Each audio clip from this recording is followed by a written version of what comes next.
Good evening. Good evening. And Princess Buttercup, she says good evening too. She just Hello, jumped up Princess in my. Buttercup. She's the best baby of all the babies. Yeah, she's going to help. She's going to help run the show tonight. She's Nice. feeling a little verklempt. There was an issue about not wanting her food, preferring human food, which she could not have, and so she's feeling betrayed. She's Oh, feeling abandoned. She's feeling denied, and she's got the ears down, and that needs to ah. stop because really, the last thing you are in the world is underfed. Okay. So we're having a moment, and so she pushed open my door and came busting in here, so she could jump in my lap, so she could join us tonight because she knows who's going to be on the show. Um, and if you recall, and I'm sure you do, because God knows he's a memorable man, we had Andy on probably about 8 months ago, Right. and yep, isn't it like right in that time frame? Yep. And oh my God, was he a hit? It was, wonderful. I give myself all the credit. Well, I give Greta all the credit because she's the one that introduced me to him, my Greta Reefer. Um, and what a blissful and wonderful introduction. But rather than telling the new viewing audience, now that we're on KGRA and we have people from, I know you've been watching the comments and it's amazing. I mean, God Almighty, Tony, we got people coming in from all over the world. All over the world. Yep. It really has become a world awakening. It's been a marvelous transition to KGRA. Are you as pleased as I am? I am. They did a great job incorporating the show. We didn't have to do much to alter it. We got to keep a lot of our same platforms, including KGRA. So they've been an absolute pleasure to work with, no doubt about it, on every level. Well, I'm sure that when we transferred content over to their website, that Andy Meyer's original show must have been among, what you transferred. I think it was, yes. as the best of a world awakening. But that's not enough for people. Not everybody has had a chance to go back and scour the archives.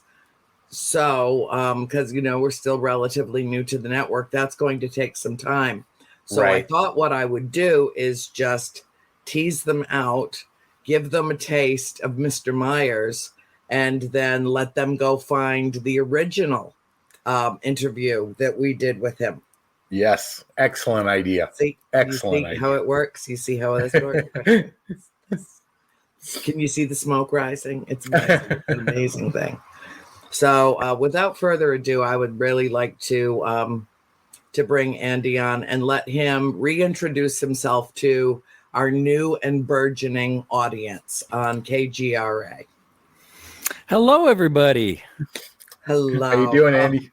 I'm doing great. I love it how Tony hits the magic button and I just appear like poof, and I'm here, Yeah, it is. It's all magical, which is science that you and I just don't understand. But, still, it qualifies as magic.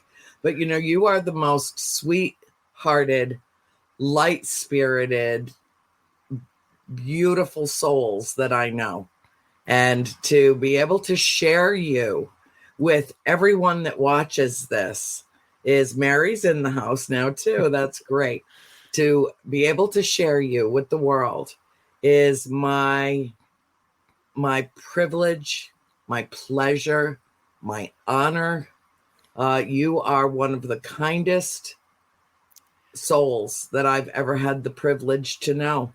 And coming from you, that you're gonna make me blush, Andrea. But coming from you, that's thank you. I don't know what else to say, but thank you. The world is filled with good people. I just feel like the media wants us to believe otherwise because that's the stuff that they believe makes for, good media. attention. Yeah, good media. But there are good people out there. And you just gotta look for them, and Yep. almost like a snowball, gathering momentum as it rolls downhill. The more positive people you meet, the more positive people you will meet in the future. It just kind of snowballs from there. It does. Well, it's also, I think, the law of attraction. Yeah. I mean, if you're going to attract back to you whatever you're putting out into the world. So if you're all light and love and hugs and kisses all the time, that's what's going to gravitate back to you, which is why I am so very comfortable in the paranormal world. Like, the people that are hopping on, Cindy and Jonathan, and, we've got a new friend from the UK that's just joined us. This is Candace, who is an old friend. I won't say how old, but we're about the same age. And God, I love her. And Nate is here. We've got, oh my God, we've got, old and then our new people. Kathy is joining us tonight. I'm sure that we will have many more as we go through our next hour-ish, almost 2 hours. Erin, oh my God, I have to introduce you. Erin, I have to introduce you to Andy. No, really, I mean it. She'll blow your mind. I'm going to put the two of you together. She's Reiki, nice. Does amazing energy work. And so eager to learn. And I can't think of anybody that would be a better mentor to her than you. Not anybody. Your generous spirit, your kind heart. Her energy will flatten you. Well, you know what? The world needs more healers. The world needs more Reiki practitioners. I feel like it's the only thing here's the only thing I learned from college economics class, Andrea, because I had to take it twice. But supply and demand. The world has more healers in it right now because the world needs more healing than it's ever had before. We got people, the past year and a half and the craziness of the world, we have sensitive people, intuitive people who are feeling, quite frankly, more anxiety than they've ever had before. So, bless her and bless all the other healers out there who are doing their part. It's almost like, we have to take turns carrying each other through the trenches down here on this crazy planet. Yeah. And I was watching a report today that was disturbing and disarming. And that is that about 25% of the population of young people in this country right now have, within the last month, considered harming themselves. Yeah. That is horrifying. And that is from a Harvard professor who's been polling the youth of America throughout the pandemic. And it has gotten so bad that, we need to reach out to the youngsters. The people who I'm 63. So somebody that's 25 feels like a kid to me, but they're a full-grown adult that are suffering enormous anxiety and are, facing some really huge obstacles that they never anticipated in their lives. We've lived a while and seen the ups and downs and know that, and even people like us were not prepared for this pandemic. I mean, this is, as we discussed before, this is the paradigm shift. That meaning nothing is going to be the same on the backside of this when we finally get there. And we're not even close. We're not even close. We've still got so much to go through.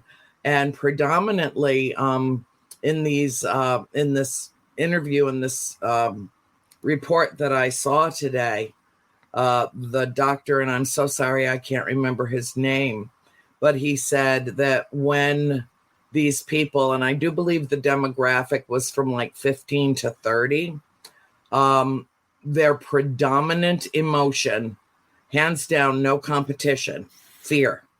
Mm-hmm. Fear for the country, fear for the democracy, fear for their lives, fear from their neighbors, not knowing if they've been vaccinated. A lot of commentary about you can't go on the honor system when no one has any honor anymore. You can't rely on the whole crisis of conscience when it seems like there's a whole bunch of people that don't have one. This is a really scary time, and what I have referred to repeatedly as legitimate fear.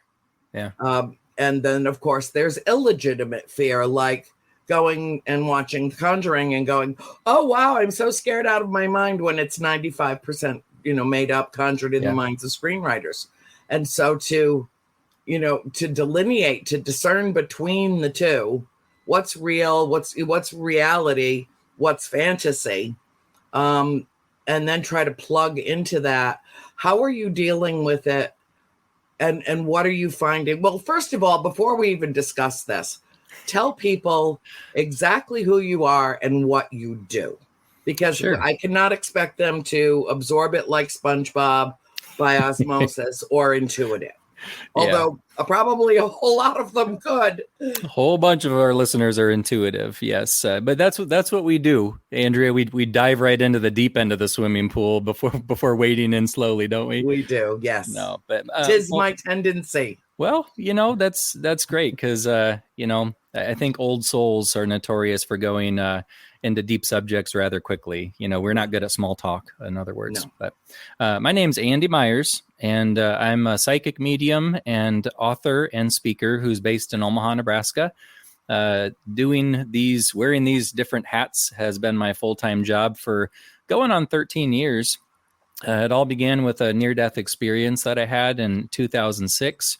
And when I came to from that, which is quite simply a wonderful experience. And at that point, I felt my intuition was a little bit heightened, and slowly began to, accept the fact that I was intuitive. And, one thing led to another. And just for fun, I started to give psychic readings, and slowly it started to take up so much of my time that I made the career change from social worker to psychic. And the best part about doing so is just the ability to try to help people in a very unique way. That was a social worker in me. How can I use this intuition to make a difference in people's lives? That was the best part. It's always been the best part. But the second best part of my work is I get to meet so many cool people with so many amazing stories, like stories that have to do with ghosts, angels, past lifetimes, miracles, synchronicities, signs from the afterlife. And, I know some people collect rocks, and some people collect, refrigerator magnets. I collect stories. I've discovered that about myself. I collect stories. I collect interesting stories. And admittedly, a lot of those stories end up in my books. And but ultimately, just like you, Andrea, just trying to leave my own little corner of the world in a little bit better shape than it was when I arrived on this crazy planet. So we all got to pull our weight, don't we? Yes. Yeah.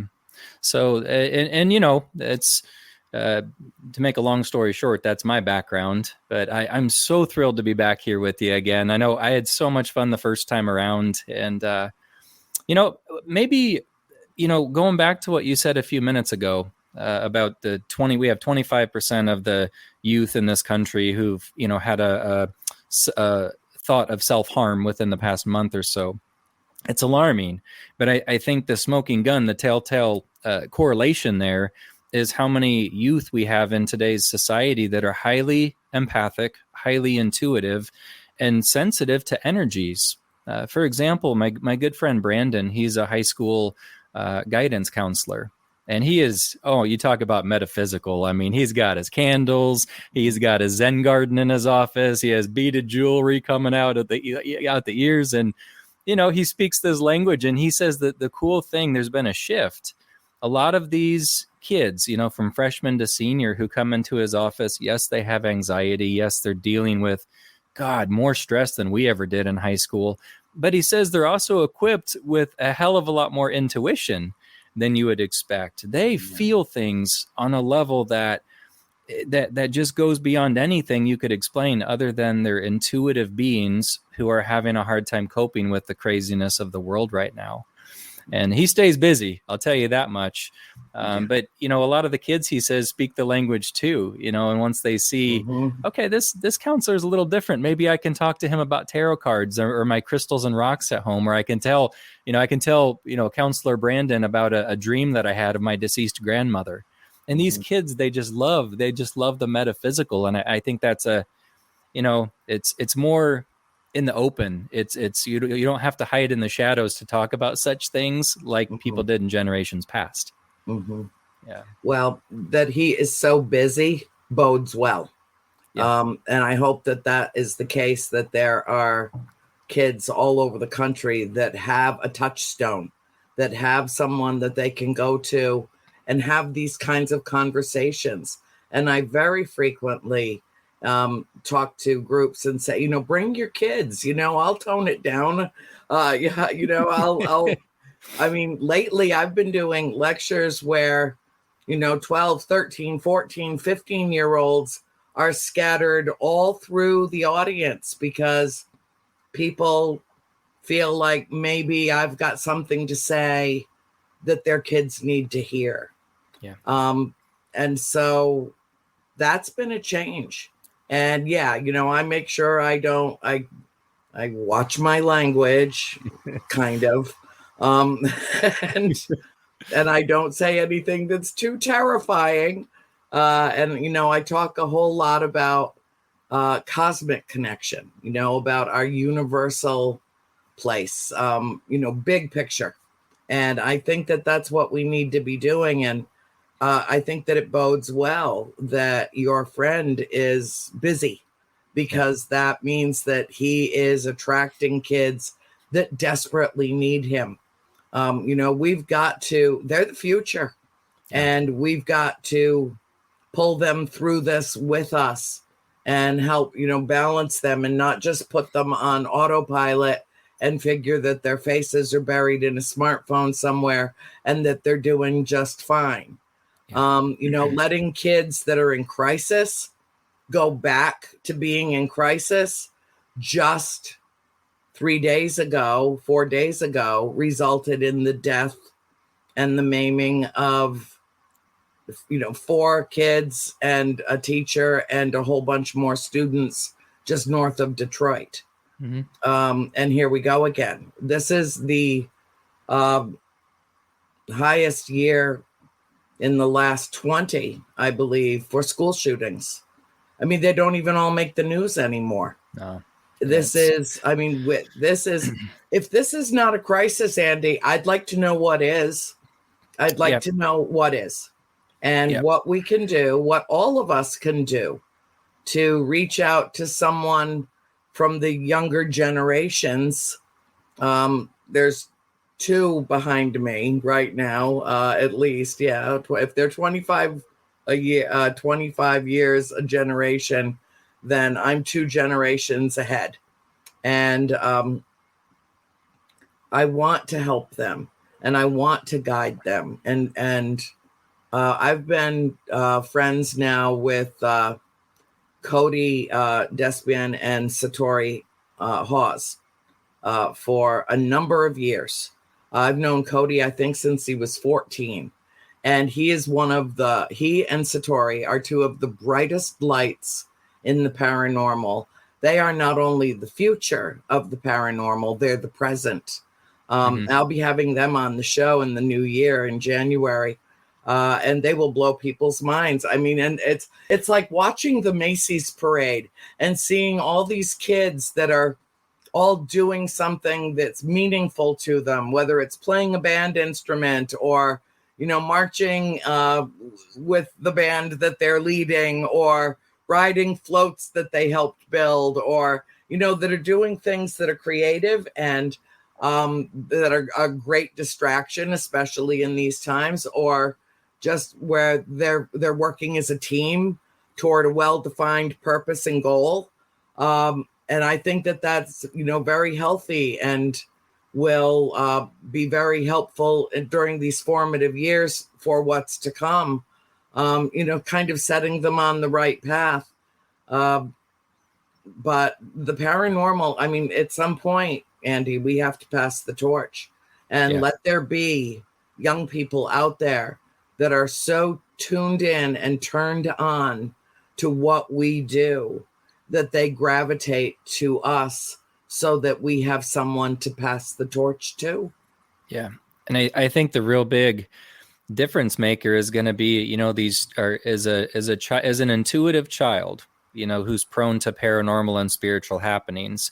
is that encouraged and accepted and fostered at home, or is it shunned and squashed because it's, quote unquote, evil or bad, or, you don't talk about that kind of stuff. So right. it's just, it's heartbreaking. You hear I've heard these cases of, children being in families who, they come in with this remarkable wisdom, memories of who they used to be in past lifetimes, or who they saw, on the other side before they were born, deceased relatives that they technically never met. And it's sad when a family doesn't accept that, or fears it, but the families who do accept it and encourage and are open to actually listening to their youth, those kids are the ones that their intuition continues to bloom and blossom and grow over the course of their lifetime.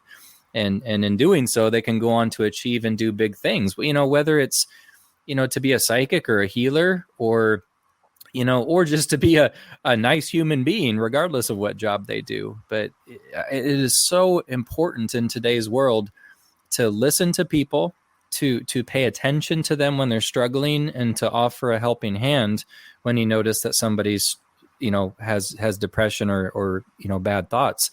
Thinking back to my days as a social worker, and you get to know the clients really well. I mean, they practically become family in some of these group home mental health facilities. But I had talked to several people back in the day who said, they were on the verge of, thinking about ending their life, until one day a complete stranger opened up a door and, let them go in first and smiled and said hello. It's something so little that most people wouldn't even think twice about. That little interaction can quite literally save a person's life. Yes. So kindness is more powerful than people assume. And I know, sometimes it's not always easy to be nice or to play nice when we're having a rough day ourselves, but it's important that we do so. It's imperative that we listen to the youth of today. Jolene has a question for you, honey. How can I encourage my child to tell me things that she thinks she can't tell me? That's a great question for everybody, actually. I think the best way to do it is just from an early age, provide this safe haven of an atmosphere at home, just so a child knows that no matter what he or she says, they're going to be loved unconditionally, accepted unconditionally, and that they will be heard and listened to and believed. The other important thing is, again, when we're talking about psychic children who, the spirit world is just as real to them as our physical earth. Yes. And, it's asking open-ended questions. You never want to ask leading questions because you don't want to influence the child and what they've experienced, but open-ended questions, child 3 and 4 year olds, especially, they're notorious for seeing deceased relatives who are dropping by for a visit. So if, little Tommy says, there was a man last night in my room wearing a green hat, you don't want to respond by saying, did he say his name was Charles? That's a leading question. Mm-hmm. You want to say, oh, that's interesting. Can you tell me something else about that? What did the person in your bedroom look like? What did they say? Did they offer their name? Open-ended questions gives the child a chance to be honest and frank. And you can often tell when a child, there's a difference between them making something up versus them genuinely reporting what they experienced. And if they lose interest, they lose interest. So kids are notorious for saying something really profound, such as a spirit visitor, a past life memory. And just when you ask, okay, well, tell me more, then they skip off down the hallway and they sit down and start watching cartoons. So, we just had somebody pop on and say hello. Who was that? That was Cody of Cody and Satori. Oh my God, what a brilliant, beautiful young man he is. I've known him since, I don't know, I think he was maybe 13, 14 years old when we met years and years ago. And I've literally had the privilege of watching him grow up, and see the fundamental burgeoning of his gifts and his talents and he's a wonderful young man, and he and Satori have made some recent breakthroughs in the paranormal that I find absolutely and utterly astounding. And so I do say, yes, they are the future, but they are a real a confluence of personalities that will influence this field forevermore. And that's a mouthful, and every word of it is true. And I so admire both of them. I'm so proud of both of them. I wish they were both my kids, but I've already let their parents know that I will take them right off their hands if they get sick of them. You can be adopted after 21 years old. You can. But no, I need to connect you with them too, Andy, because they're doing some work that I think will be in some ways shattering, certainly altering to the field, but in a very, very positive way. And so I would like to put you in touch with them, and I will do so very shortly, because That'd be great. they It's always fun to collaborate with like-minded people. So that'd be great. I trust everyone in your life is there for a reason, and some really amazing people. Well, what they're doing, I want your opinion about. And I'm not even going to spill the beans tonight. Okay. I'm just going to tell everybody, if I could just this point of reference, go to Ken DaCosta and George Lopez's Dead Air show from last Sunday night. It's posted on my wall, and I will repost it. I was just in the chat. I was invited to be there. But Tony, do you know what show I'm talking about, right? I know exactly what show you're talking about. And anybody who has not seen it, this was amazing, groundbreaking stuff. And my hats off to both of them, because what they've achieved is phenomenal. And if you haven't seen it, definitely go take a look. Yeah. It's the kind of stuff that'll silence a skeptic after they've swallowed their tongue. Right. Okay. Right. Oh, God.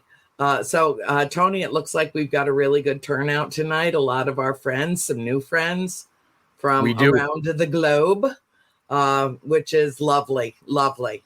Do you have anything in particular that you would like to ask Andy about while we've got him all to ourselves for 2 hours? A million questions, but as Andrew was saying, Andy, if you haven't seen Ken DaCosta's show with them on it, it literally just was groundbreaking what they've achieved and what they were able to accomplish, and the fact that they could literally back it up with historic facts, which was just phenomenal with what they could do. But there were a lot of questions that were being asked about the children issue, and yes, that shooting at that local high school, just heartbreaking. And that theme, and I don't know if it's because a lot of kids, because parents are working, they spend a lot of time maybe on their own, they spend a lot of time in front of their social media and other aspects, and maybe don't connect. But I'm sure, as a parent myself and lots of other ones out there, one of the main questions, I know one of the women in the audience asked, how do they get their children to talk? And open communication is absolute necessity. But for a parent maybe feeling frustrated and maybe unsure about how to just check to make sure I like the no open-ended questions so that it doesn't lead anything. But what would be your advice for somebody that just wants to, on a weekly basis or bi-weekly basis, just check, make sure their child is doing okay, feeling okay, and not running into any concerns? Yeah, and without that feeling like they're sitting for another session of the Inquisition. Right. One practical thing that I tell some of my clients when there's something going on with their child and they're trying to tune in a little bit more, but the child's guarded. Now, oftentimes this happens more so closer to the teenage years as it does if you're dealing with a 3 or 4 year old. But if you have a, adolescent, teen or tween who you're trying to connect with and trying to figure out how they're really doing on the inside, my biggest piece of advice would be distract them with an activity. Take them shopping. Chat with them as you're walking around the grocery store. Ask them to help you pick weeds in the garden. Take the dog for a walk. Any activity where there's no eye contact required, because I guarantee you sit down with your 13-year-old trying to figure out what's going on with her. It feels like a therapy session. It feels awkward. It feels intrusive, invasive, and your 13-year-old would shut down. But you get them distracted by doing something, you'd be surprised at how much a kid will divulge.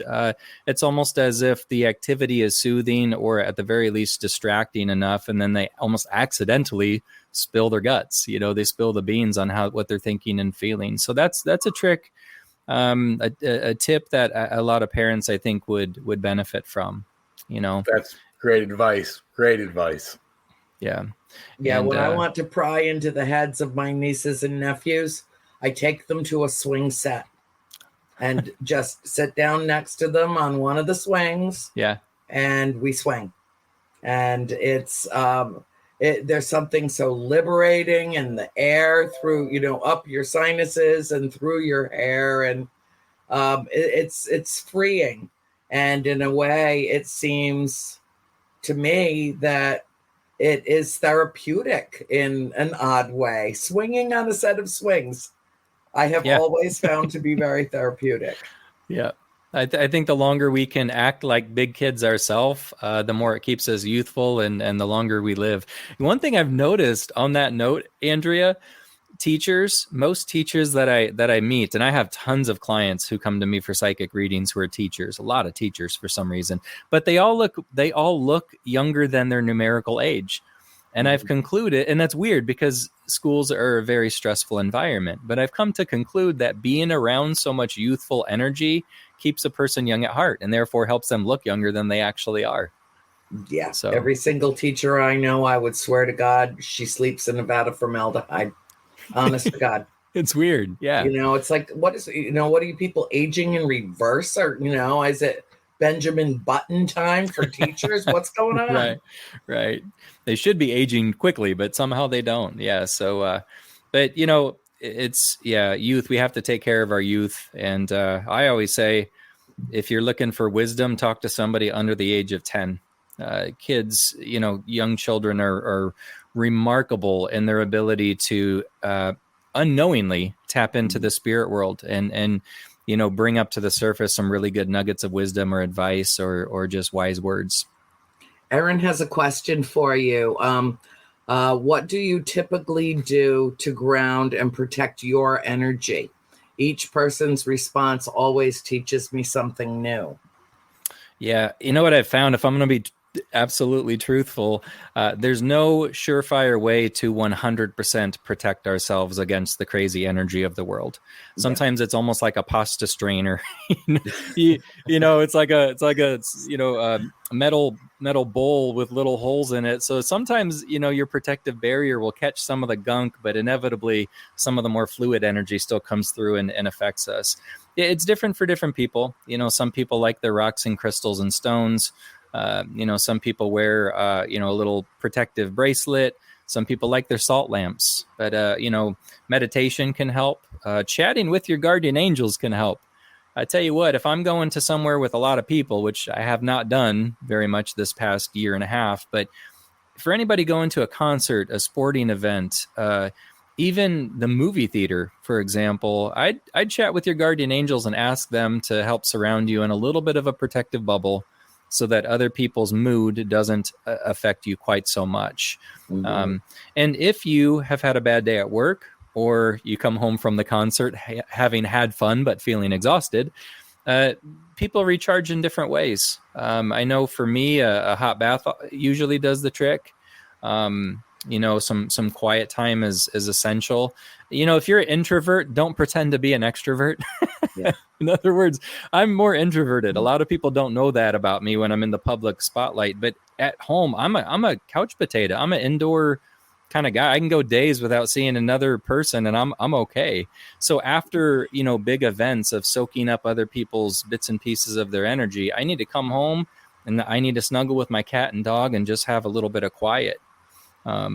I know exercise is good too for mental health. That's what I do every single afternoon. I watch. I hop on my elliptical or my stationary bike, and I get sweaty, and it's kind of my way to tune out and recharge and find my center. And of course, I'm a glutton for punishment, apparently, because I'm on my elliptical machine burning calories, and I'm watching the Food Network, getting ideas of what kind of fatty things I'm going to make for dinner that night. So that's ironic, but yeah, that's ironic. Now find a way that works for you. I know this sounds absolutely absurd, but it's worth a shot for anybody. If you're coming home from the office feeling like you get hit by a dump truck energetically, when you get home, take off the outfit that you wore to work and put on a fresh pair of clothes. Physical objects retain energy. Every item, whether it's a desk or a rock or a chair or the shirt that you wore to the office, it absorbs energy. And if it was funky, goofy, wonky energy that gave you anxiety, take off your clothes, throw them in the washing machine, and put on a fresh outfit when you get home. It's symbolically, it's like shedding your work self and putting on your home self. And that's a good way to psychically and energetically break the divide between home and work, which is really important. So does that mean that I have to get out of my pajamas in the morning? No, you got to rock the pajamas. If you're the kind of work from home type of person, rock them jammies all day long. Oh, I do.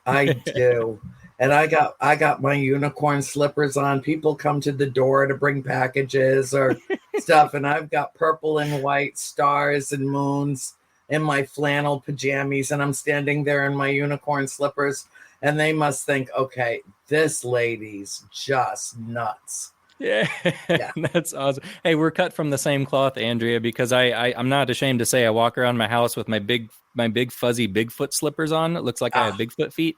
And then, awesome. I'm usually rocking the outer space alien pajama pants. So, but these delivery people, the FedEx and UPS and Amazon delivery people, can you imagine what they see on a daily basis? Can you imagine what they see? That would be a really great idea for a book. If one of them wanted to, do a little side thing, just take a picture of people that answered the door, ask their permission. Can I take a picture? I walked into a Walgreens once, and a woman was in there in a beautiful set of pajamas and her slippers and a robe. And she's like, I'm in a hurry. I let her go in front of me. And I just looked at her and I said, you are rocking it. Can I take your picture? And she's like, oh, hell yeah. She put her hands on her hips and oh my God, it was so great, to have the bravery to just go out into public like that. And she's like, and I don't care what anybody thinks. I'm not in here in a bikini. I'm dressed. I'm just in my pajamas. I love it. It's nothing better than people being themselves, I think so. And, the thing is that's most important about that is that I didn't see anybody, being a judgmental jerk. Yeah. Everybody that saw her smiled. Yeah. Everybody that I saw that saw her smiled. And, that's good. That's a level of acceptance that I think would serve us well to achieve. Just let people be who they are. My daughter Sky, she's 7 years old now, but as far back as she could walk, I let her wear what she wants to wear. So we go to the store and she'll wear a princess outfit. Even if it's not Halloween, she'll wear a tutu. She'll wear, want to be a witch when we go to pick up groceries, be a witch, be a fairy. I don't care. Just be yourself, be free spirited. Yeah. So, and that's her right behind me. Can you see it right there? Yes, I sure can.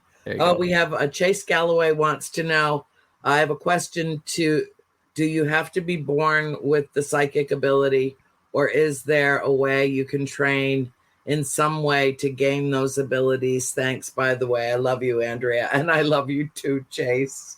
Thank you for your question, sweetheart. So what do you think about that, Andy? I will just say that I'm of the opinion that if one psychic exists or one medium exists, then that is something that all of us can potentially tap into, that we all are, we're all made of the same stuff. And that if one of us can do it, all of us could potentially do it. That's always been my attitude about it. But what's your take on that question? No, everybody has intuition. You can call it mother's intuition. You can call it a sixth sense, being psychic. Instinct. Yep. It's something we're born with. It's our, our higher power tucking a little compass in our pocket before we're born. That's what intuition is. It's just a little compass that helps us feel and navigate our way through this crazy world. But I feel like psychic abilities are both a gift and it's a skill. It's a gift because it's something innate that we're all born with. It's just given to us. But it's a skill in that you can take whatever amount of intuition you're born with and you can develop it a little bit further through practice, through patience, through believing in yourself, through trial and error. Over the years, for many years now, I've taught occasionally I'll teach us an intuitive development workshop. And, it kind of teaches people the various ways that one can be psychic, whether it's in a auditory sense, visual sense, dreams that later come true in real life, etc. But some people ask me for, when are you going to teach the advanced class? And my response has always been there will never be an advanced class because it's not the kind of topic that you can break down. You break it down further and further, and then all you're doing is overcomplicating a very pure and simple modality. I think it was Einstein who once said, any fool can take a simple concept and make it more complicated, but it's advisable to do the opposite, take a complicated subject and make it very simple. Make it simple. Yeah. So, yeah, but, so how do you develop it? How do you accept it? A person might be wondering. And my advice would be if you have a hunch or a premonition or a gut feeling, see if you can verify it as accurate. So if you have a feeling, if your friend Sandy pops in your head and you have a feeling she's having a bad day, call Sandy and see how she's doing.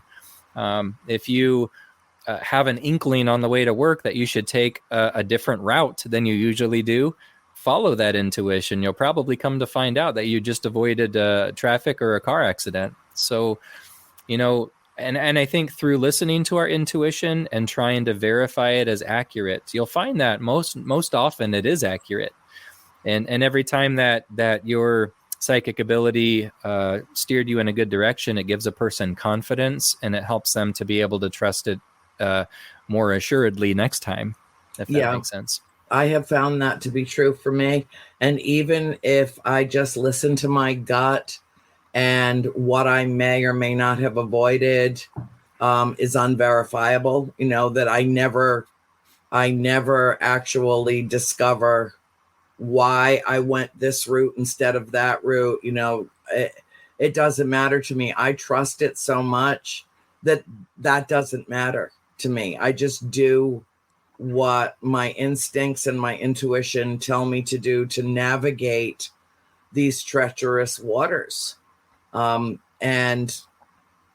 in that way, I feel like I'm kind of floating through life. It's been a metaphor that I've used a multitude of times, that too many people swim against the current, trying to get someplace that they think they want to be, that they can't even see. But they feel that, their future and what is best for them is up around the corner, and they'll swim themselves to exhaustion and, even to the point of drowning. And what I encourage people to do is, when that level of exhaustion shows itself, that's when you'd better flip over and float, because the current is the universe and it knows the way. Yep. I always tell people, if you listen to your intuition, it tends to make life more manageable. If you don't listen to your intuition, it's not like the world ends, but going against your gut feelings certainly makes your life more complicated than it needs to be. And regardless of how intuitive a person is, sometimes it's just sheer stubbornness that we don't listen to it. I remember one time, this was early in my spiritual journey, probably a decade or more ago, but I was having some issues with my car, and I knew I shouldn't be driving it, so I parked it in the garage, and I said, okay, I'm not going to drive until Monday, and I'm going to drive straight to the mechanic. Well, Saturday or Sunday, I needed to get something from the store. Probably nothing important, probably a bag of chips or something. So I went against my intuition. I got in my car, I opened up my garage door, and right before I was able to pull out, my garage door closed all by itself. And so I said, well, that's odd. And I made sure I wasn't sitting on the garage button or anything. The garage door opener was on my visor. And so I opened it again. And again, right before I was able to pull out, the darn thing closed again. So I finally opened it up and made my way to the store to get whatever I needed. And it was the funniest thing because as I got back in my car and attempted to drive home, the e-brake, the parking brake handle right next to my hip, it slowly raised all by itself. I heard this clicking and I was like, what is that clicking noise? And I looked down and the e-brake was pulled up and I didn't do it. So I clicked the button and I shoved the lever back down and put it in reverse. And there I hear it again, click, click, click, click, click. And I look down and my e-brake is pulled up again. So I'm like, okay, there's some spiritual presence in my car that does not want me to drive. And I was like, right. Okay, I get that. I shouldn't have left my garage. I shouldn't be here. So I make it back home safely. And sure enough, come Monday morning, I drive straight to the mechanic and they give me a call and they're like, your brakes are so bad. The next time you would have gone to stop, you wouldn't have had brakes. And I said, oh, well, that's funny. Do you have a diagnostic tool that could detect angels around? Because last night somebody was trying to tell me the same thing. So, but don't be stubborn. Listen to your environment. Listen to your guardian angels. They're always looking out for our best interest. And yeah, you listen to your intuition. It generally knows more than our brain does. Yeah. And sometimes we have help. And, as amazing as that help is, we're questioning, was that really help? Or, what was that? And who was that? I mean, yeah. I was saved from a terrible, what would have certainly been a life-ending car accident. When suddenly in the midst of a very bad snow squall on Cape Cod, I was heading back toward Providence and all of a sudden it just started snowing like a son of a bitch. I couldn't believe it. And I turned, I'm like, I'm in my 1975 Chrysler Newport. I called it Sister Mary Elizabeth, the Catholic Mobile, room for 7, luggage and the dog. I mean, it was just a huge car. And I'm just tooling along and I turn on my windshield wipers and they don't work. The motor died. And I'm telling you, the flakes that were coming down were like the size of $50. Just clumps of, and I could not see. And I had an 18-wheeler in front of me, an 18-wheeler behind me, and an 18-wheeler to my left. And I could not see. And I didn't know what to do. And I knew that I was going to die. And I just said, oh, God, help me. And that's all that I said. Oh, God, help me. And my hands were like on the steering wheel to the point that my fingernails literally impaled the palms of my hands. Mm-hmm. I was hanging on that tightly. And something covered my hand, each hand, and gently pulled me off the road.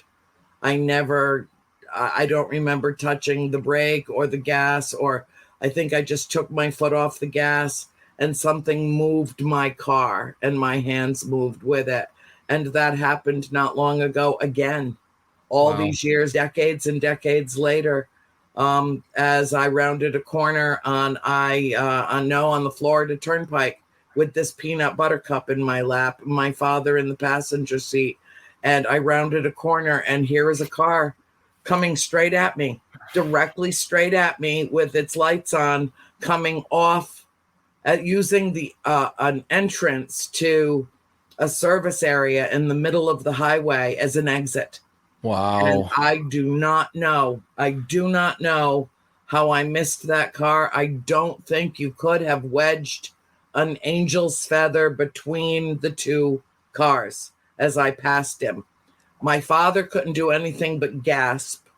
He got on the phone immediately, called 911. Florida Highway Patrol shut down the turnpike until they could get this guy and turn him back around. And nobody died because of my father acting as quickly as he did. but I don't know how we escaped death. I mean, it was really that close. And I don't know. I have no conscious memory of swerving the car. I don't. Sure. The It just all happened too quickly, swerved. huh? Yeah, and my hands just happened to be on the wheel. Wow. Peanut slept right through it. To this day, I tell her about. She doesn't believe me. She doesn't know that it happened. Well, you know what? For anybody listening who survived a close call, whether it was in a car or otherwise, it's the universe telling you you're here for a reason. Your time's not up. Second chance, third chance, Fourth, fifth. You feel like a cat with 9 lives. Yeah. But I've told people before who comes to see me for a psychic reading, and they'll tell me that they just narrowly survived something that could have taken their life. And I always tell them, okay, now's the time to go skydiving. Now's the time to go whitewater rafting and do some dangerous things, because if that situation didn't take your life, nothing will right now, because you're not supposed to be gone right now. So, right. Yeah. But anyway, yeah, be safe out there, everybody. We could open up the call lines to have people call in with their close calls on the road type stories. We could talk about that for the rest of the weekend, but oh sure. Oh my God, yeah. Yeah. And now everybody's so distracted, and there's so much road rage, and everybody's fuse is so short. Yeah. I've never seen humanity so quick to jump to anger. It's shocking, really, which is why I have a tendency to hang pretty heavy with para people. My paranormal people, my world of the paranormal, my netherworld, my mothership. When I'm out and about in a public setting at a paranormal conference, a UFO conference, I never feel more in my skin than I do around these extraordinary people who are on a journey of self-discovery and pure awakened enlightenment, that they just gobble up every morsel of knowledge and assimilate it so quickly, put it into use so quickly, are very well aware that love only masquerades as a noun. It is actually a verb. It is an action word. And they put it into good use, well aware that it is our superpower. And so it's the only thing that is going to counteract all this pervasive fear that we're being faced with, which kinds of brings us, back full circle to the youngest generations who are right now not even knowing how to process what is being thrown at them. Yeah. And that's the downside. The plus side, I feel, technology can be a blessing or a curse. Mm-hmm. I think it gives children the whole world is quite literally at their fingertips. Through technology, kids are more informed than they've ever been before, and they can stay connected with their peers in any part of the world. But I think the sacrifice of being so connected is sometimes to be a little out of the moment, and this is true for adults too. Sometimes many of us we're not present. We spend too much time on our devices. It distracts us. And then you got the undertones of self-esteem issues that come from comparing ourselves to others on social media.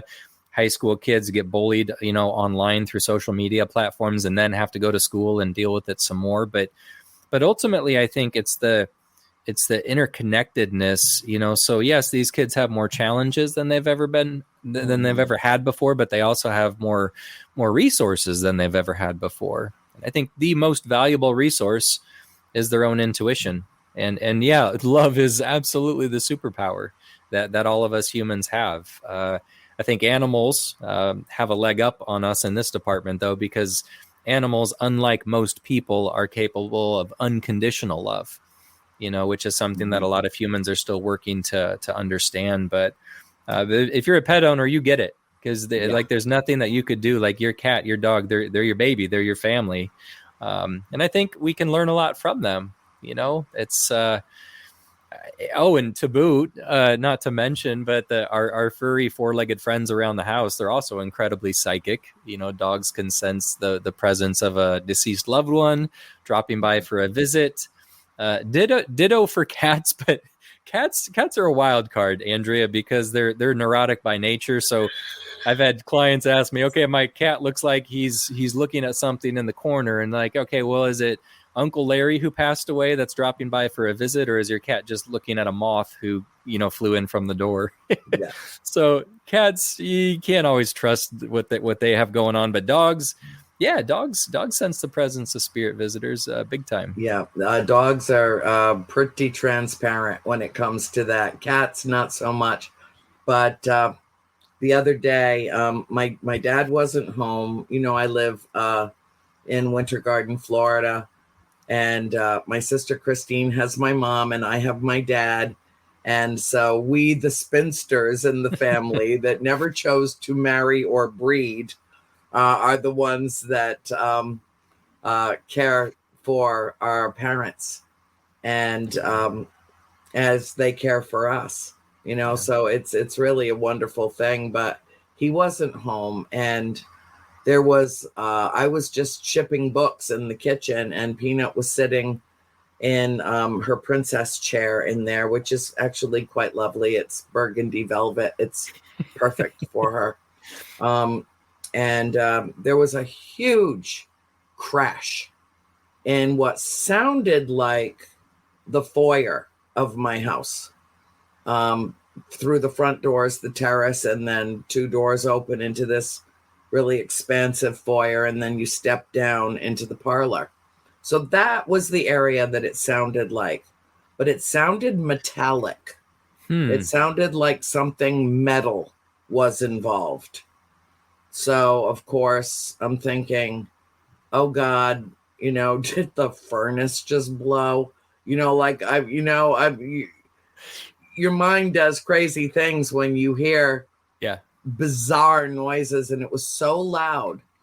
And Peanut, my Princess Buttercup, her ears went down, her body went down to the floor. She came over and sat right next to me so that she was touching my leg. Her body went down, no barking, no growling, just looking up at me like, you heard it too, right? You heard it too, right? You did. You heard it too. And I could tell that she was frightened, that it was something very unusual. And I went all through the house. I reassured her. It was okay. Mommy's going to go find out what it is. I'll take care of it. Don't you worry. And I went through every square inch of this house. Nothing had been moved. Nothing had changed. It sounded like some kind of a very large vessel landed on the roof and just echoed through that part of the house. It was your relatives on the mothership dropping by to pick you up. I was thinking, and she has, she does great with spirit. If my sister April pops in, she's great with her. Absolutely fine with her. And she never met her in life, but she does know April. She doesn't like the extraterrestrials. Yeah, I think that freaks her out. And she might not have a reference point. Like, she doesn't recognize that smell. She doesn't recognize that energy. It's quite literally, foreign and extraterrestrial. But yeah. But I had a woman come here one time who gave off a vibe that was so bizarre. That's too long a story to tell, but she came with some other friends of mine. I had never met her before. She scared my little dog so bad, and she didn't do anything. All she did was walk in the house, that Peanut, and she's never done it before or since. This woman scared my dog so badly that she squatted and peed in the foyer. She has never done that. She was terrified of this woman. And I didn't know what to do about that. I didn't. And a friend of mine said, who did this woman remind you of? And I don't know why he asked me that, but he was He's also a very well-known psychic too. And I said, she reminded me very much of the woman that tried to intimidate me on a flight between San Antonio and Denver one time a number of years ago, when I tried to make small talk with her after she plopped herself down right beside me, the last person on the plane, as they were closing the doors with 60 seats available, decided to come sit right directly next to me in the middle seat, and I had the window seat. And when I asked her, tried to engage her, and I asked her what she does, she just turned and impaled me with her shark eyes and said, I work for the federal government. And, and then she put on earbuds and completely ignored me for the entire flight. And as soon as the plane landed, she got up and she got off the plane, after she had said to me, I know who you are. And I mean, I'm Wow. telling you, Andy, I was truly intimidated. That's this woman reminded me of that woman, and she works at the Naval Air Station in Pensacola. okay. And the man that I spoke to said to me, do you realize that she could have been an ET, kind of like almost like a drone person? Yeah. That dogs can hear our hearts beating, even though we can't hear it, they can hear it. Yeah. And he said, he closed his eyes and he said to me, she didn't hear a heartbeat in that woman. I tell you what, if your pet doesn't trust somebody, you need to get the hell away from that person. It's as simple as that. Children, and same for children. If your young child, 2, 3, 4, 5, 6 years old, does not like somebody that you brought into the house, there's something wrong with that person. I actually heard on a really spooky podcast, there was a story of I think it was this mother. She had a new boyfriend in the picture, and she brought him over, and there was a dinner party. And as soon as the children answered the door and greeted this gentleman, they both ran to the bedroom and hid and said they wanted nothing to do with him because there was something about him that was creepy. Well, come to find out, after dating for a few weeks, it didn't work out or whatnot, and the mom broke up with him. Well, come to find out, he was a serial raper, and she was next on the list. And the children sensed it. Children and animals, young children and animals, hands down the most psychic beings on the planet. So they can sense things. They can sense evil, but not just that. They can sense if there's something off with a person. Perhaps somebody's lacking fundamental empathy, or I'll tell you what, if my dog doesn't like you, you're not coming in my house. It's that simple. Yeah. Well, I made the visit very short because of her. But I also had the sense that maybe not that she was an automaton per se, but that there was something about her that posed a threat. Yeah. That posed a threat to me.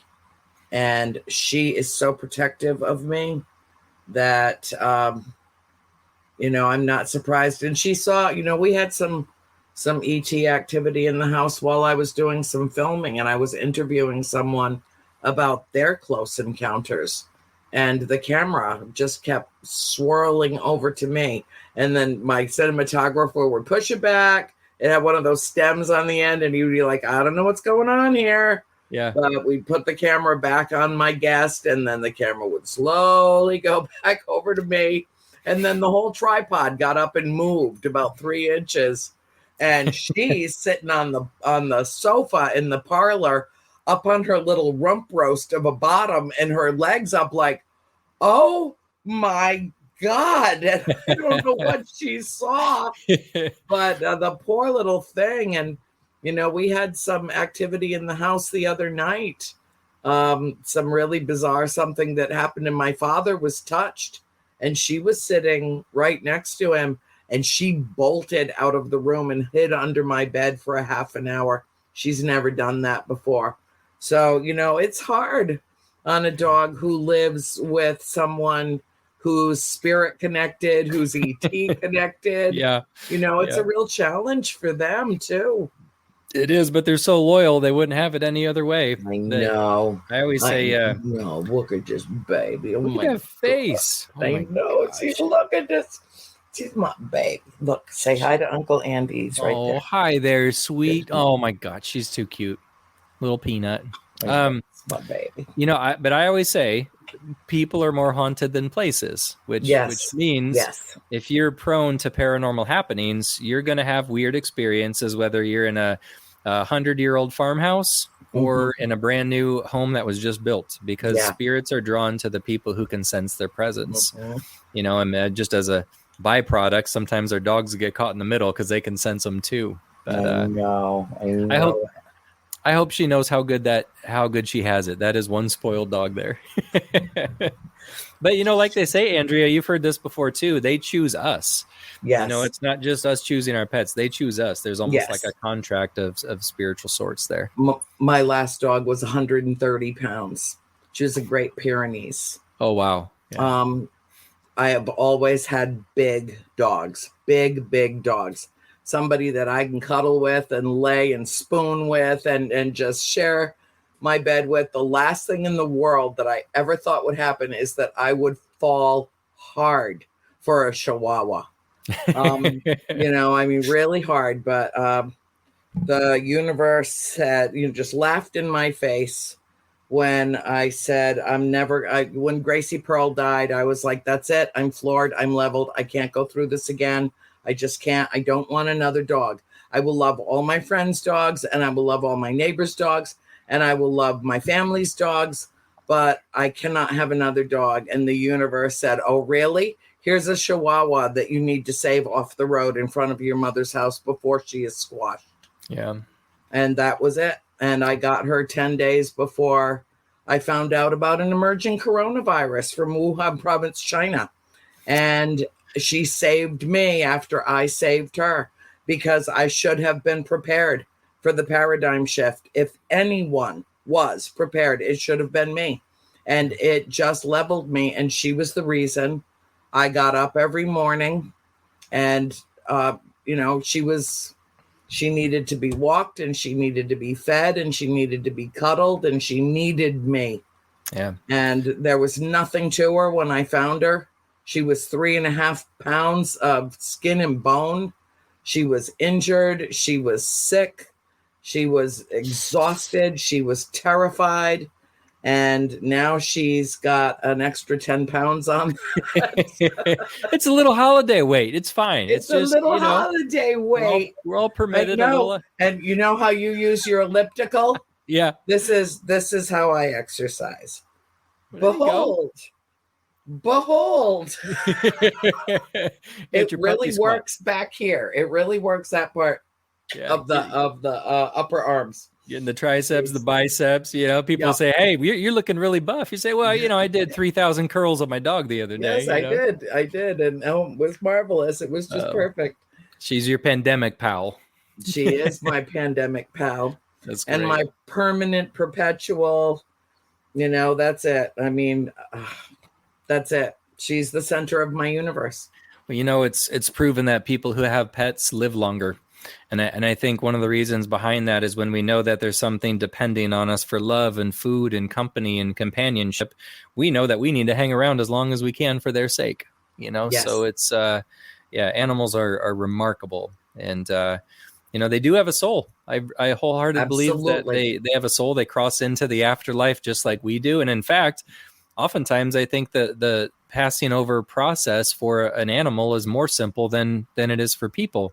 Yeah. A lot of people, not all people, but a lot of people have, these, there's a lot of dogma in our belief system. Some people have been conditioned to believe that they might not go to a good place when they cross over. And so there's fear involved. And so, I think there's a little confusion of the soul, for example, with some people who are in the process of dying, but pets, not so much. They operate only off of intuition. So, when your dog or your cat or your parakeet passes away, all they sense is love and light. And so they fly and prance and jump and skip and swim, over the rainbow bridge to the afterlife without so much as a second thought.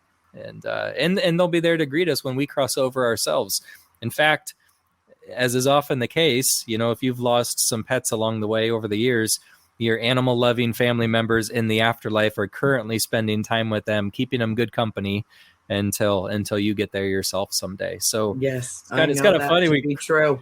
Cross over, there's a welcoming party, and the animals and the critters all weave between everybody's legs to get there first. They're the first ones to greet us. Wherever I'm going, there had better be a big ass farm, because I have saved hundreds of animals. Every animal that I've ever had in my life has been a rescue, every single one of them, and hundreds of cats and dogs and rabbits and raccoons and squirrels and just so many different creatures that have somehow found their way to me so that they could live on.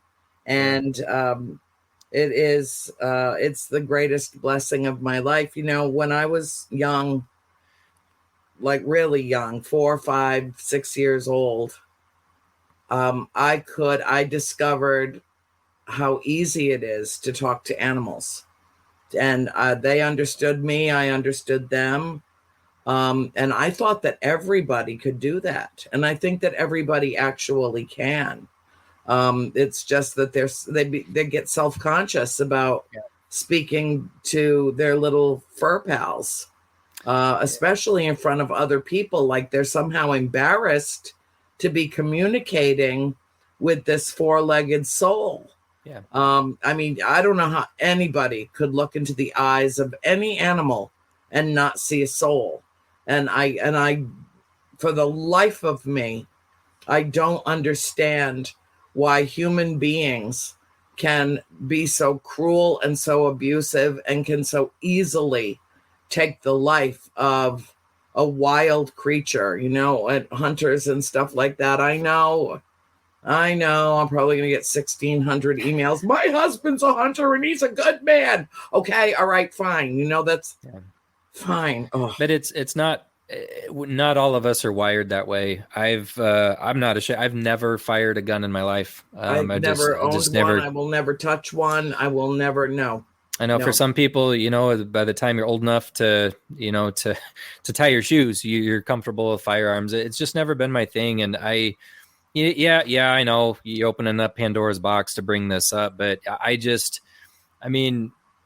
there's times where I accidentally step on a bug and like I feel bad about it, like whoops, I didn't mean to harm that living creature.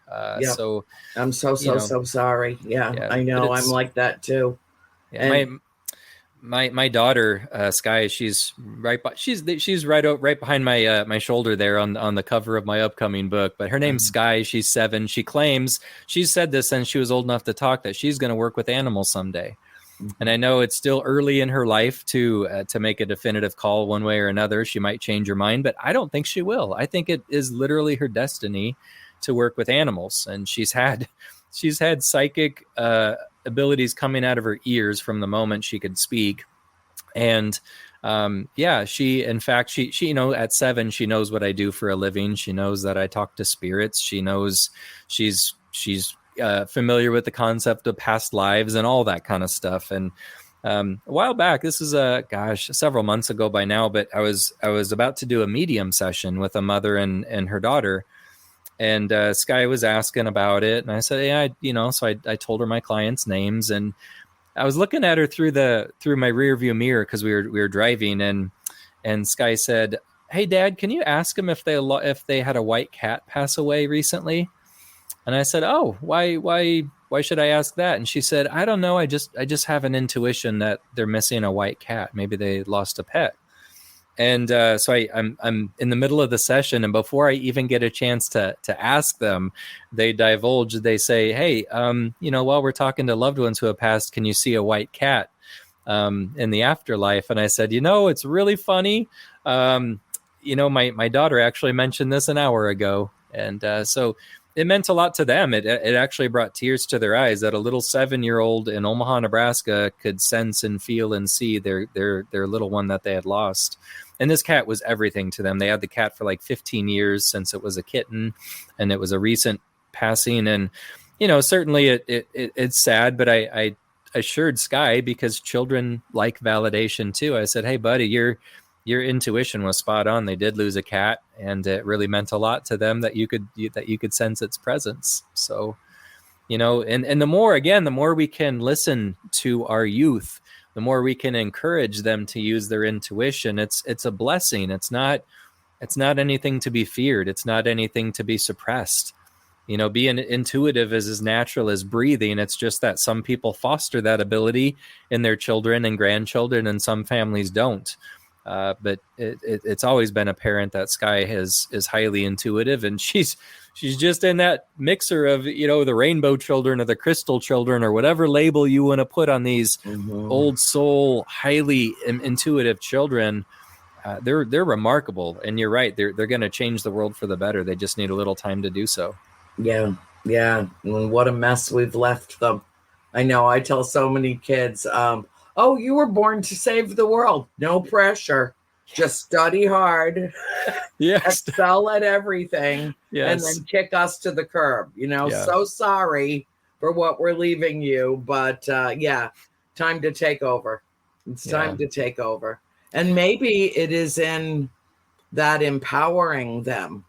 Maybe the reason that they're so fearful generationally, that they're so fearful, they're so disgusted, they feel so hopeless, is because they don't feel empowered, and they don't understand how much power they have to change the future, to change the world.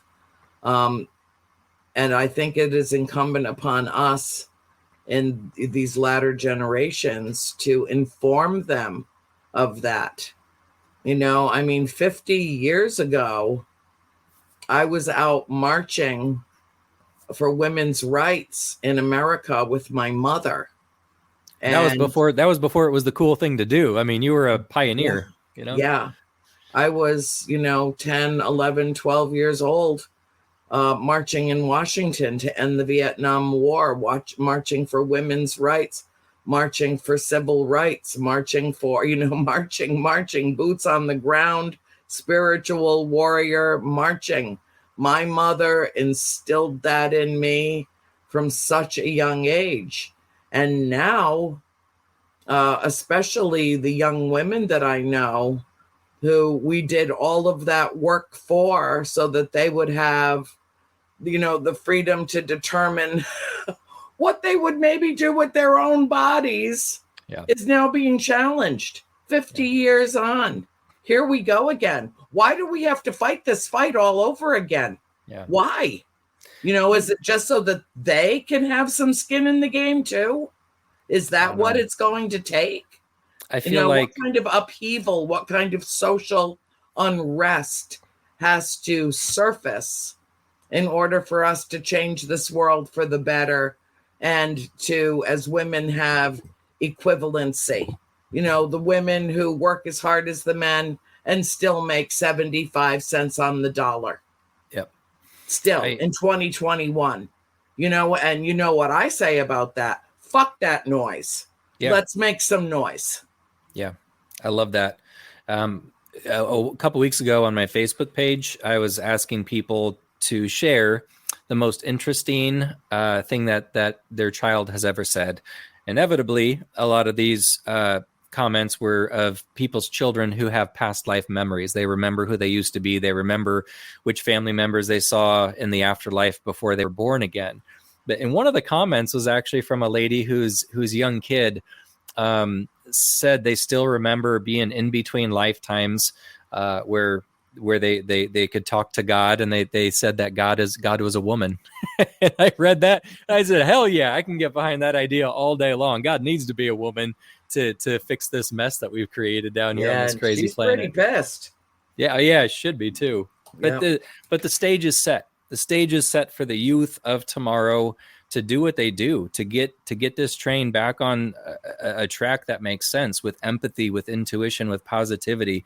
the stage is set. And I always compare our experience on Earth to a community theater. It's just a community playhouse where each new lifetime is a new production. And every time we pass away, we duck behind the curtain, we take a break, take a swig of water, catch your breath, and then you throw on a new costume, one of these awkward flesh suits, and you're born again into another life with a new role.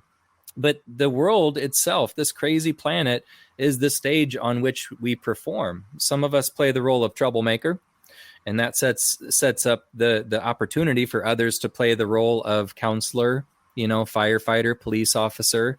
There's certain experiences you can't have in the afterlife. You can't be a firefighter because there's no fires. You can't be a counselor because there's no mental illness.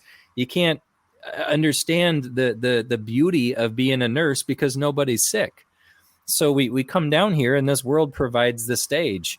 Admittedly, the stage is a little broken. We got nails sticking out of the boards, and the whole community theater needs a restoration. Yeah. But the stage is still there for us to perform on. And these kids, they have their work cut out for themselves. But God, if they're not remarkable and intuitive and kind, and I don't know, it's easy to have doom and gloom about what the world's going to look like moving forward. But if these empowered kids of the future live up to their potential, we might just be okay. Well, I have often described Earth as soul school, where unfortunately the test always precedes the lesson. Yes. That's a beautiful way of putting it. You're right. We don't even have time to study or prepare. We're just here, and you gotta sink or swim. Hey, Andrea, I know this is a live show. However, are we permitted bathroom breaks? Can I sneak off real quick? And maybe Tony? Sure. Tony will come back. And Satori, sweetheart, I love you. And yeah, I knew this was coming, Andy, because I've been watching you suck down like a gallon of something. So Tony will put you Thank you. in the green room. And yes, you may have a potty break, my darling. And Thank Tony you. and I will process what we've listened to for the last hour and a half. It's my fault, because just a couple hours ago, I was on my elliptical working out, and I'm just chugging water. And then it dawned on me, I'm like, I'm going to have to pee right during the middle of the show. And here we are. But it's real life, people. What do you want? So I'll be right back. It's real okay? life. Yes, darling. You go right ahead. Oh, God. We're keeping him, Tony. We are keeping Absolutely. him. He is the real deal. I just love this man. He is, and he's got an excellent outlook and just down to earth, just complete. I guess I'm going to use the word outlook again, but just the perfect definition of what should be happening in life, and he's always a pleasure to talk with. So this is good stuff, no doubt about it. Yeah, it's kind of granular. It's organic, I mean. There's something about him is that it's just so natural. It's like black soil in a garden, and just sinking your fingers into it and holding it, and just letting the aroma just permeate your sinuses, and it's healing, and it's lovely. It's beautiful. He's a beautiful, beautiful soul. And I was so anxious to bring him back on the show because I don't know how many, but even after you transferred our original show with him over to KGRA, I don't know how many people have had the time or the inclination to go searching through the archives for the best of A World Awakening. I'm so grateful that they're here with us every Friday night. We have the best audience in cyberspace. I swear we do. They're the most loving, giving, generous of spirit human beings. Jonathan's with us tonight, Jonathan Altieri, which I got to see him a couple of weeks ago at Ocean State Paracon and love and hug on him. And I don't know if Daryl is in the room tonight, but if he doesn't, he'll watch it tomorrow. I can't tell you how many messages I get after the show has aired, and people watch the archive and then write to me and say, oh God, I would have loved to be in your chat room, and I was doing this and that, and I couldn't, and I had to watch the archive. And I just wanted to let you know that show changed my life. And I just love getting those messages. Absolutely. And the good part is like you said, when we moved to KGRA, that audience was broadened, and hopefully we're reaching all new people who have maybe never heard of it or never seen it before. And that wonderful experience of getting people to see what you talk about and your outlook on life and how it can impact them, that there isn't a bigger pleasure anywhere in the world than being able to be involved in that part of that and to see people respond in that way and go, oh, loved what you were talking about. I needed to hear that. So, I mean, that's what really feels good about any of this, is to make that personal impact and to have people react to you in that way. Yes. Yep, it is. Well, to you, to me, to our guests, it's so marvelous. Every show has its own personality, so that's what's most lovely about it. Andy, are you feeling better? Feeling so much better. I just, thanks for cutting me a couple minutes to, nature will take its course, sometimes you just got to pee. Yep. Nature calls. Absolutely. I know there are some times we've ended the show a minute early because this one's just looking at me like, now we have to go out now. Yeah. So I know, baby. I know. But mommy took you before we did. You look like Sister Betril with those ears. You know that? The Flying Nun? You don't know about her, but probably half our audience doesn't know about her. But yeah, Sister Betril. I have the Flying Nun Chihuahua dog. So, one of the things that I wanted to ask you, and I was thinking about our conversation, and I didn't really plan ahead because why? Why would I do that? We so spontaneously interact. Yeah. And of course, we went directly diving straight into 12 feet down as soon as it started. But what I wanted to ask you about is a question that I think a lot of people would want to know. Yeah. And that is that you have to go into, now I'm presuming, and you tell me if I'm wrong, but you have to go into a kind of a different, almost like a different dimensional headspace. And I know dimensional is not a word, and somebody's going to tell me that, but a different dimension in terms of headspace when you're doing a reading for someone. Yeah. Is it almost like the person that they're trying to connect with through you as the conduit makes their presence known and says, hi, yeah, I'm right here. And then opens and you become the facilitator, the conduit, the mouthpiece for that individual. And are there times when they kind of knock on the back door of your consciousness and let you know certain things that maybe weren't asked about, but that they had a message to get through you to the people that you're sitting with at that moment? Does it work both ways, I guess, is what I'm saying? Yeah, it is a different headspace to be in to communicate with the spirit world. Thankfully, there's a psychic light switch, I like to call it. So for me to be able to hear and sense and feel the presence of spirits, that switch needs to be on. And for me, I know it's different for everybody, but for me, that switch is never on unless I intentionally make an effort to turn it on. So in other words, when I'm at the grocery store, when I'm walking my dog, I'm not sensing any spirits at all. They don't bother me. They don't pester me. They don't keep me awake at night. When I sit down with a client, and making an effort to establish a connection with their deceased loved ones, they start coming through. And the same can be said for a live audience events. When you're in that intuitive space, the messages start to come through, and it's different for depending on the spirit that I talk with. Some spirits are more auditory in the way that they speak to me. So it's just a matter of hearing their voice and relaying to my clients what they're saying. And other times it's more visual. In other words, a loved one from the afterlife could show me images that will have meaning for a client, whether that's, a special item around the house or there's this one time, a client of mine, her mom had passed away, and her mom was showing me angels, like shimmering, shining angels. And I said, did your mom have a little angel fetish? And my client looks at me, and she unfolds her arms, and she reaches down into her purse, and up she pulls this little stained glass angel about yay big, about the size of a playing card. And she told me that she had a talk with her mom before coming to see me, and the deal was, if her mom mentioned angels, she was going to gift me that stained glass angel. My client made them as a hobby of hers.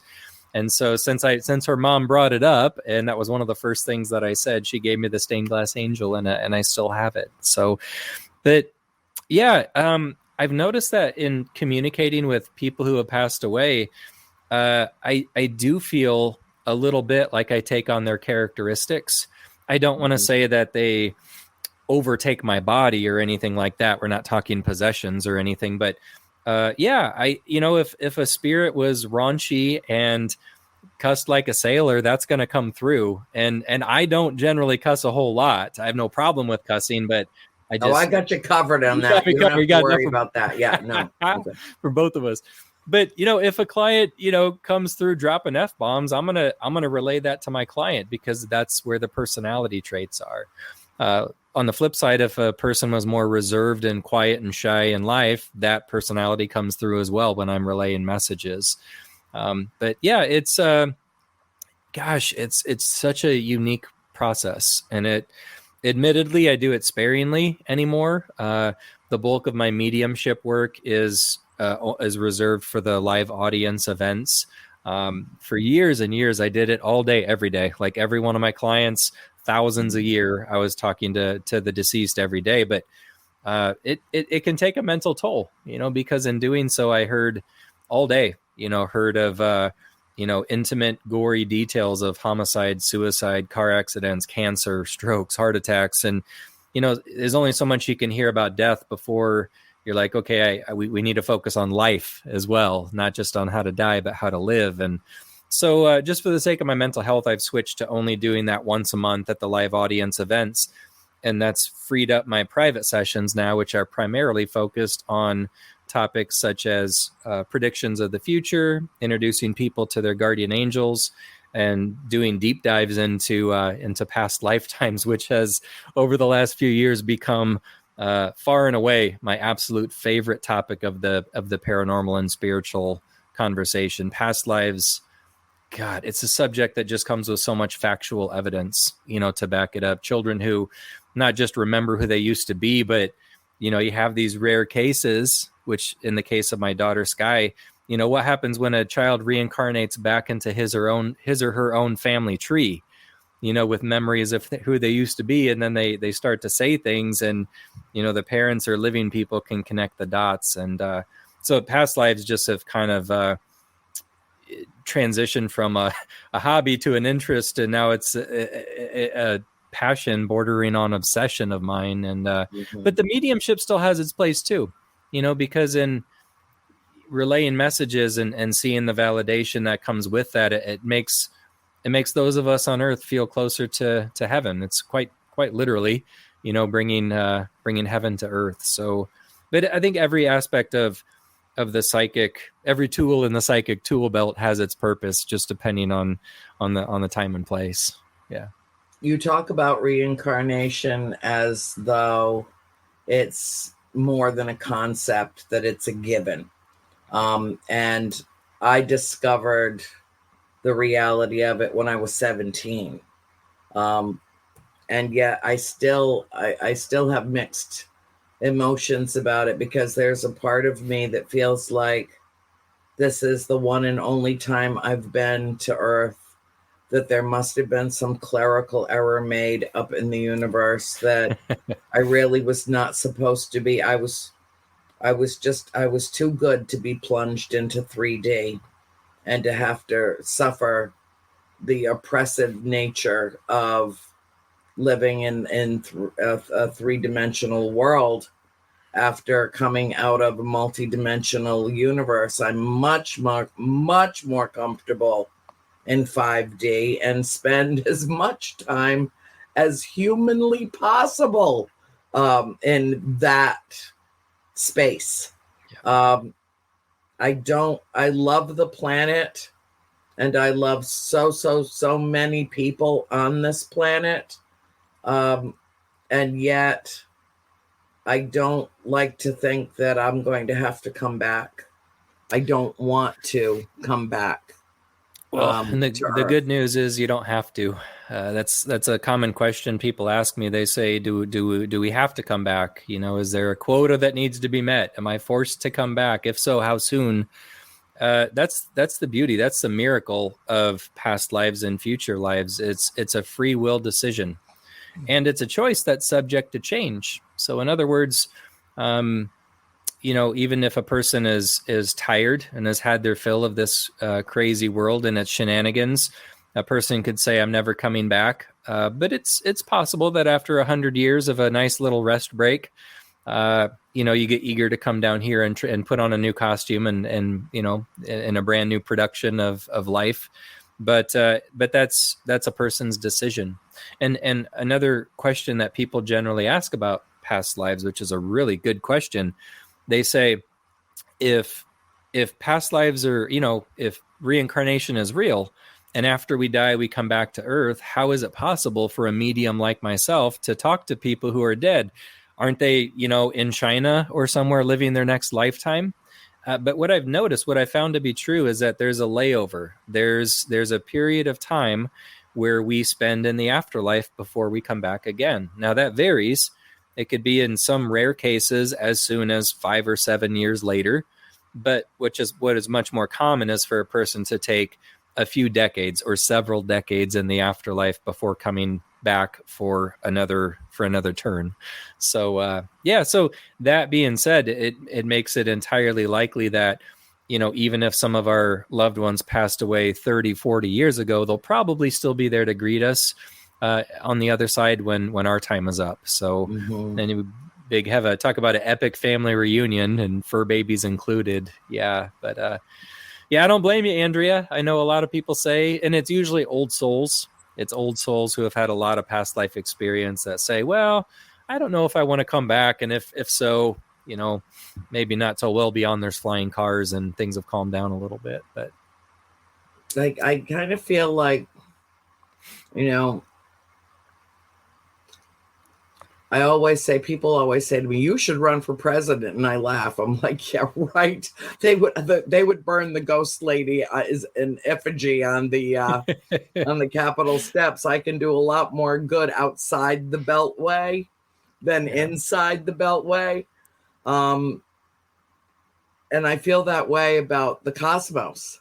You know, it's like this is microcosmic and this is macrocosmic, and that I feel like in some ways I could actually do more good not being stuck here, not being relegated to this forum, as it were. And I've always felt like a misfit. I've always felt like I didn't belong. Like I just kind of got stuck here and had to make the most of it and had to wander around wondering what my purpose and my function and my reason for being was for decades before I actually understood why I was here. Because I've come to realize that I'm on the earth, but I'm not really of the earth, that there's something about me that is more ethereal than, and maybe even more esoteric than corporeal. And so I've kind of made peace with that as I get into, you know, later in life, and have come to understand that for right now, I serve a purpose, and I know that you feel fulfilled as well in the purpose that you serve. But I wanted to just tell you this little story of hope. And I think you'll find this as inspiring as I did. But sometime in the 70s, I know we were still living at the farmhouse in Rhode Island. We were watching public television. out of Boston, and they did a show on reincarnation. And it was, I'm sure it's still out there somewhere, could be found.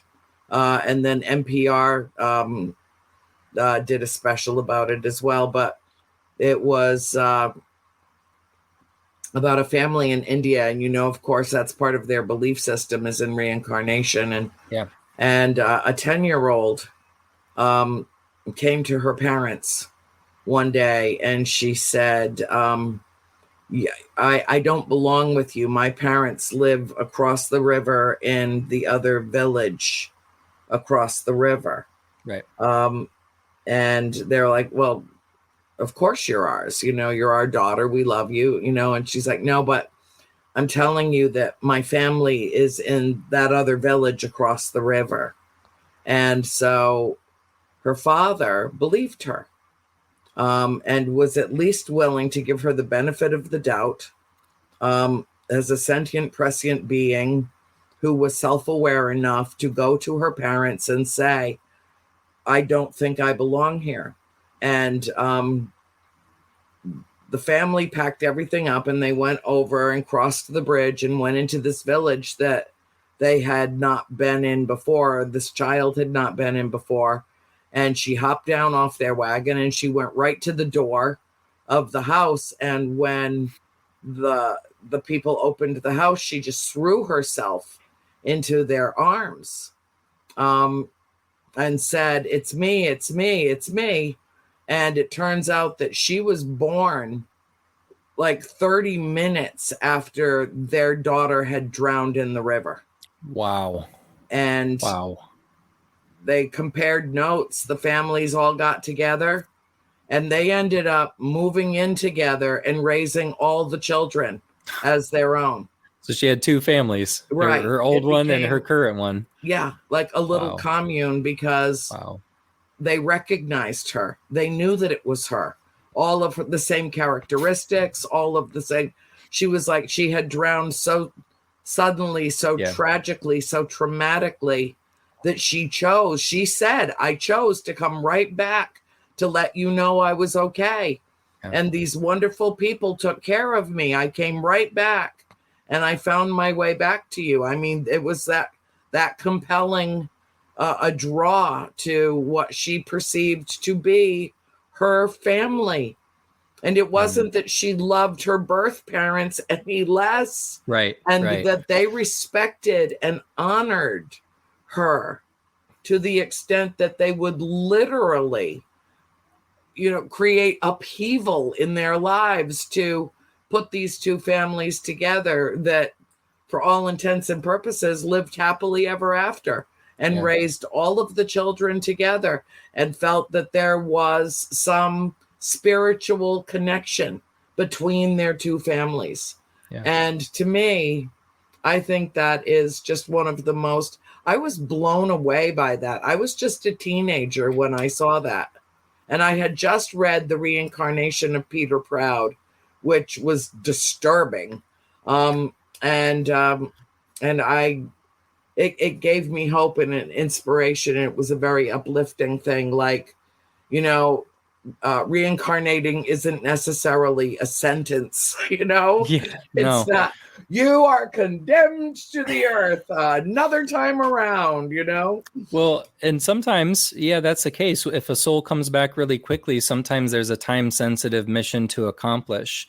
But here we have, this is why this is a noteworthy topic. Here we have a worldwide phenomenon of children of all walks of life, all belief systems, who come into the world with memories of who they used to be. Even children in families who don't even believe in reincarnation, families who have no reference point for a thing such as past lives. Right. And, if it's okay, Andrea, to mention my book, I have a book coming out. Please. Yes. I want everybody to call you for a reading. I want everyone to read every word you've ever written. Oh my God, you're so phenomenal, Andy. Thank you, Andrea. I have an author copy. Nobody else has a copy of this, but my book, it's coming out. You can get it on January 11th is when it's going to be released. It's called The Sky Diaries, A True Story of Reincarnation. And that's my daughter Sky on the front cover. It's a true story. It's a memoir. It's my life story of how my family and I, over the course of several years and a million synchronicities and miracles, we finally pieced together how we were all connected in previous lifetimes. And to boot, we discovered tangible evidence, tangible documents to back up the fact that we had lived before. And, you know, a quote, I came across a quote a while ago, and you probably heard this before too, but it said, there's the two most important days in a person's life is the day they are born and then the day they find out why. Yes. This book right here is, I feel, the reason that I was born in this particular lifetime. In hindsight, I had no idea at the time, but in hindsight, things that occurred in my youth had meaning and significance to my current journey as a psychic medium. The book is filled with otherworldly synchronicity, signs from the afterlife. It's about guardian angels and how they laid a trail of breadcrumbs for us all to discover who we used to be. It's about the miracles that happen when a person passes away and the miracles of what happens when they come back to us in a different form. And, you know, it's such a long story. It's hard to sum it up, but just as a reference point, it details how I came into my line of work, the near-death experience, the odd occurrences from my youth. And, you know, I came to a point in 2011 where I was giving psychic readings, and I had a client named Kenzie. She came to me for a psychic reading, and I introduced her to a guardian angel of hers named Sarah. I informed her that I had one named Henry. I had a guardian angel named Henry.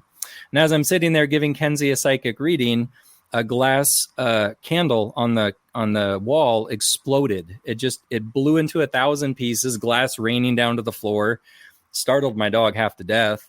But it's funny because the glass candle holder exploded as I was predicting, as I was talking about the daughter that Kenzie would someday have.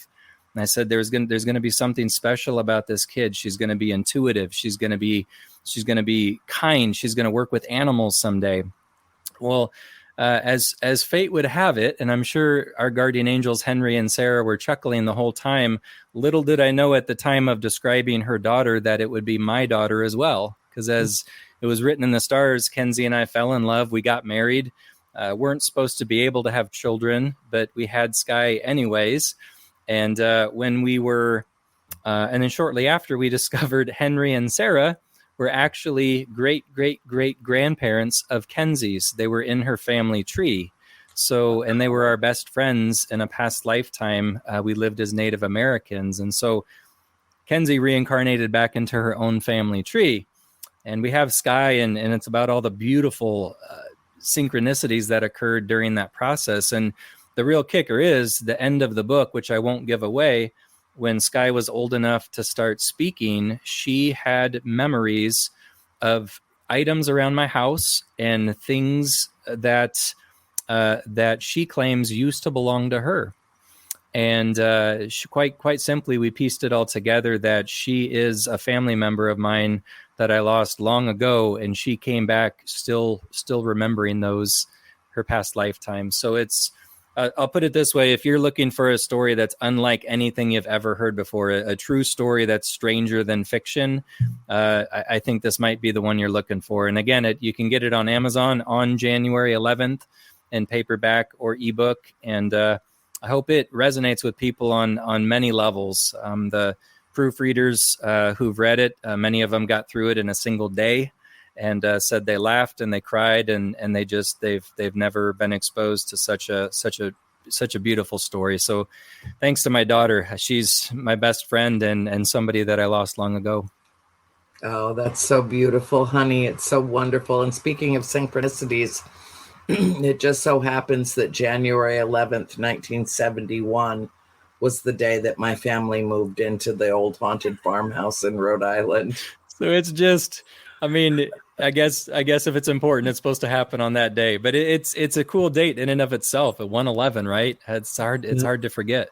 But yeah, it sure is. Well, you know, our viewers are chomping at the bit to get your book. So if you do have a pre-order feature, and I know that Tony included all of your contact information. Perfect. Yeah, I would encourage everyone that watched this episode tonight to be in touch with you, because I am sure they feel, they get the same warm fuzzies that I do every time I spend time with you. Even if we're just texting on the phone, I'm like, oh, I feel so much better just being in touch with Andy.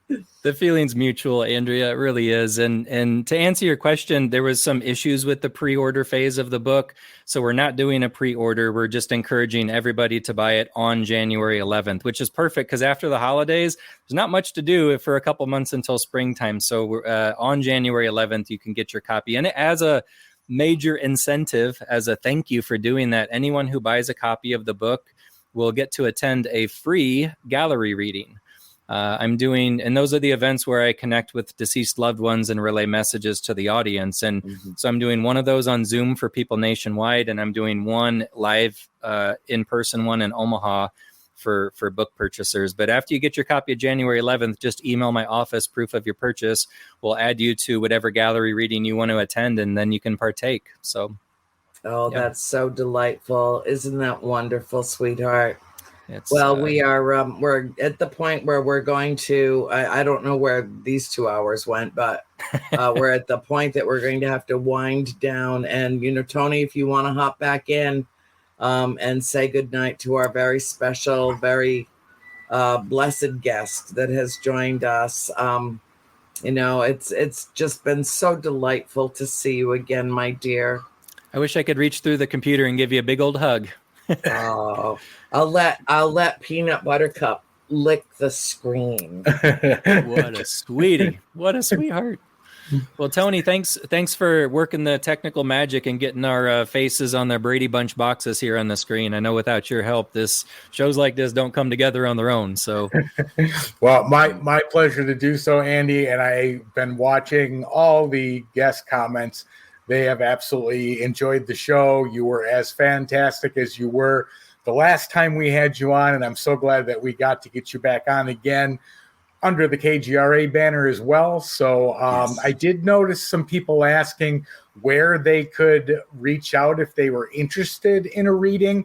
I believe I posted most of your links, but is there a direct answer to that question if they're interested?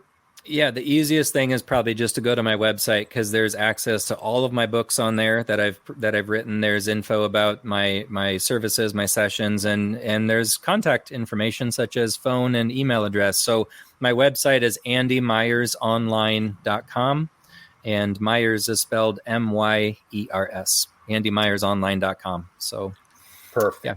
Perfect. That's right. Wonderful. So hang on, Andy, stay in after I say goodnight to everybody. I want to tell you that the day that your book launches, I expect you to tag my Facebook wall with it so that I can share it all over the web. Okay. Sure. I appreciate it. Thank you. We'll do that. And for our wonderful viewers worldwide tonight, I hope that you were as inspired and uplifted as I have been in the presence of the wonderful, magical Andy Myers. And Tony, as always, I thank you. I love you. And the message that I will leave for all of you tonight from the Galactic family is the best is yet to come. Have faith. I love you all. Good night.